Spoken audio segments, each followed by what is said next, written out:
Un concerto di donne e per donne è quello che si è tenuto ieri pomeriggio al Museo Archeologico San Nicola ad Agrigento. Protagoniste due pianiste agrigentine, Rita Capodicasa e Maria Rita Pellitteri, che hanno eseguito un concerto a quattro mani. Il numeroso pubblico presente, di intenditori e non, ha apprezzato notevolmente l'esecuzione raffinata della fantasia in fa minore di Schubert, poi le note in contrappunto del brioso capriccio di Glinka e dopo ancora l'appassionata esecuzione del repertorio spagnolo con la Vida breve di De Falla e il celeberrimo Libertango di Astor Piazzolla.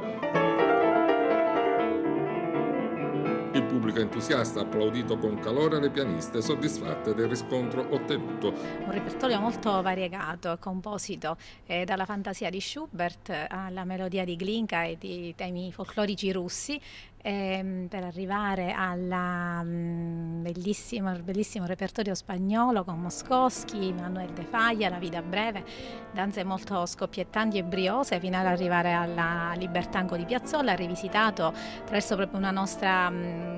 rivisitazione appunto per pianoforte a quattro mani. È molto suggestivo l'ambiente, anche perché si coniuga, quindi culturalmente si coniuga la musica con il richiamo storico-archeologico che contraddistingue la nostra città, e qui ci troviamo nella suggestiva Sala Zeus, il Teramone che ci guarda dall'alto e ci ispira nella nostra esecuzione.